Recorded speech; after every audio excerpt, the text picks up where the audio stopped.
to this. Welcome to this episode of What's Alive. Today we're going to be talking very briefly about Kundalini energy and about circulating it and about its flow and how we can see it in our human design chart in the body graph, and then how it relates to the chakras and where you can sense it and what it feels like. So for those of you that are new to Kundalini energy, why is this related to human design and gene keys, which is what we normally speak about?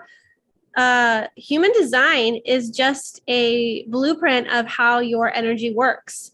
What's defined is what you are transmitting and putting out into the world. And what is open or white is how you are receiving the world. And you're going to have channels that flow and surge this energy to different parts of your energy centers. So you are designed uniquely for you for a particular purpose. And just because you have centers that are open or undefined doesn't mean that you don't have them. Just like you have all the chakras, you have all the centers. It's just the flow and consistency of that energy varies. And so as we're talking about Kundalini energy is life force energy, it's sexual energy, it's creative energy. It's you that is flowing through this vessel. So yeah. And Bella, I'm going to bring you in shortly because you are kind of the resident expert in terms of Tantra. So Bella weaves human design, gene keys, and Tantra. And if you've known Bella for however long you have, you know that Bella is all about including the body. So the body is super important to our body of work as well, because we have to include the body because we're here on the material plane in this vehicle, in this vessel, and this is what's housing this life force, this energy. And this is our creative energy that then is expressed through us. And we need the body to express it. So did you want to come in and talk a little bit about Kundalini energy and life force? Yeah, there are always new layers to open. And I feel when we have deepened our exploration with the root chakra and center, and with the sacral chakra and center, so much is pulsing in me. And I realized just a few weeks ago about how this energy is so individual, because it's part of that middle pillar. So most of the people that we watch here, I think you're into human design or gene keys. And in the body graph, we see this middle pillar where we have the 360 between the root and the sacral. Then we have the 2 and the 14 between the sacral and the G. We have the 1-8. We have the 43, 23, and then we have the 24 and the 61. That's the middle pillar. This is individual circuitry. Individual circuitry is knowing circuitry. It's like you know something, and it's something fresh and new that sparks from you. And you're here to do that in the world, to be original, to be unique, and you're inspiring the world by doing that. And it's the keynote here is empowerment. There is a self-empowerment when you are uniquely you in the world, that is allowing others to be them. And it's also in this individual circuitry that mutation happens. So if you know about circuitry and about human design, you know that the 360 is where we have this pulse that comes from the base of our spine, we could say, and that's the pulse of mutation. And it's highly individual. So what I've been feeling into is that it only depends on you and nobody else if you are evolving, if you are mutating into a higher frequency of being. We can't bitch about, oh, the world is like this or like that, or my partner is like this or like that. No, this is an inherent pulse inside of your creative energy that's moving. And we know that the seed and the egg contain a lot of energy because they create life, they create new human beings when they merge. But it's not every day or every month or every year that we're even making babies. This energy is in us all the time. So how do we learn to feel this energy and to use it for our own aliveness, our own rebirth, instead of birthing a child? So here is also where it comes in, this more intelligent use, more awareness around the use of the sperm, especially, but also I would say the sperm and the egg. So this doesn't actually include female orgasm so much as male orgasm, because we don't want to just lose the seed. We actually want to use it consciously. And when we are using, especially the Taoist exercises, we can learn to feel this energy and to move it up through the chakras. And it's not boring. I think that's the biggest misunderstanding, that to sit in meditation is something kind of mental, where you're trying to stop your mind that will never stop, and you're like seeing pink balls of lights or something, or you're looking at the river with the little boats that go by. That for me is not meditation. For me, meditation is something extremely alive, and it doesn't actually have to be to sit still. There is also, you can be in movement, you can be in dance, you can be in nature, and you can feel this energy. I mean, just I'm speaking about it, I'm kind of sitting here like trembling on my chair because it's in there. And we want to have this intimate relationship, not just with this life force stuck in the 3 lower chakras, where we are kind of in an egoistic way using this life force that often then comes out through sexual desires or desires of I want to have or mine. It's not whole serving when it just stays in the lower chakras. What are some practical ways to circulate this energy and to move it? How are you able to start moving it from the sacral and the root up into the other areas? How do you do that? With the breath, what is the practices that people can take to start circulating this energy instead of it being really primal and base oriented? I want to mention a master. I mean, Mantak Shia, he's probably 80 years now. He's a master in this, and he's my teacher. And he has a center in Thailand, and he has thousands of free YouTube videos and several books that are also free PDFs on internet. It's about understanding your pump. The first pump to understand is your perineum, and to understand the aliveness that is at the base of your spine. And this goes together with what you and I have been recording lately about the root and the sacral. This all, like the perineum, the urogenital diaphragm.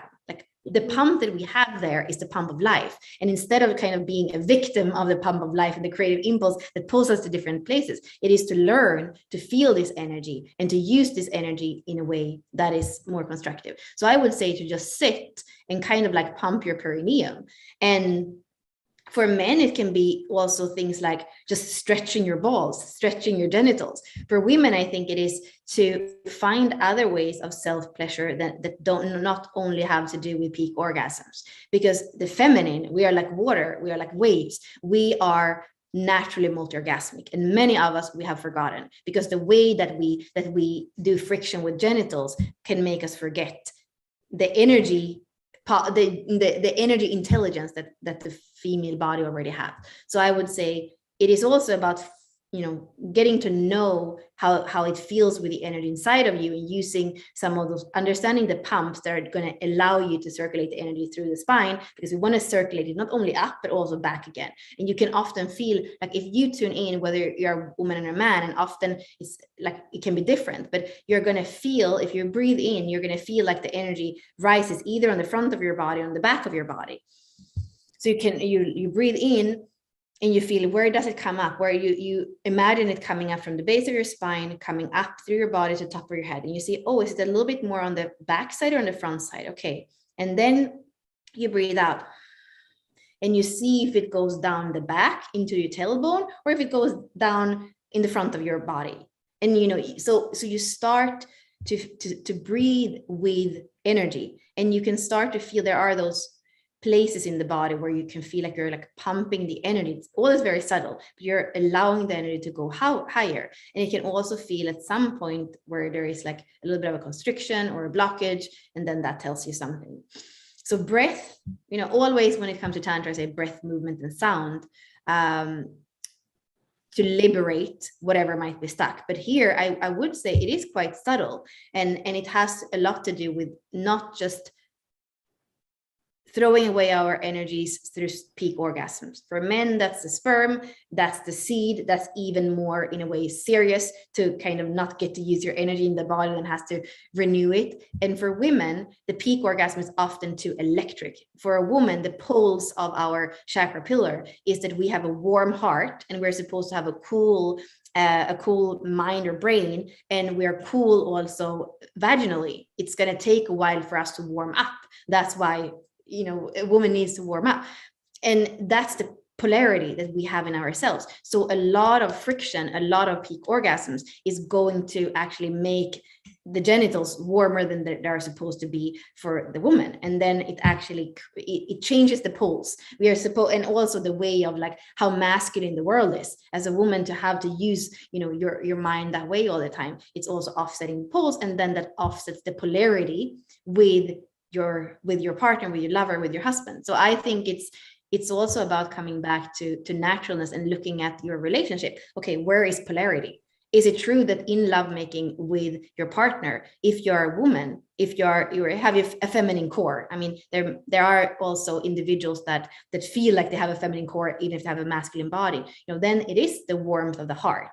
And for the man, it's opposite. It's like really a focused, concentrated brain. It's a penetration that comes from the genitals. And then the heart is what comes in, you know, the polarity with when the woman is receiving, and then the heart comes together. So it's always plus and minus, and that's the way. So are you feeling that? And is it the respect for that? You know, sometimes you even ask men to be super emotional. It's not complete their nature, but when the woman can open the heart and be completely receptive, then it's like, you know, asking for that in an energetic way, instead of asking somebody with a masculine core to be emotional. So yeah. Yeah, super fascinating. I wish we had more time to talk about this, because I have more questions. However, if you are interested in life force, sensuality, sexuality, creativity, we are doing this exploration inside the Inner Circle for our Thrive by Design series. So here we're in the Sacral Hub. And if you're interested in joining, we have a coupon for you. If you reach out to the Unlock Your Design page and ask to join the Inner Circle, we have a code for you to input so that you can get $22 off of this month. So if you're interested in that and joining our exploration, on Tuesday, we're going to have an embodiment webinar experience. So if you're interested, you can join, and there's still time to be there for the live experience. And then we have a teaching as well, and we do chart reading. So it's going to be all about the sacral this month. So if you're interested, please join us and please reach out.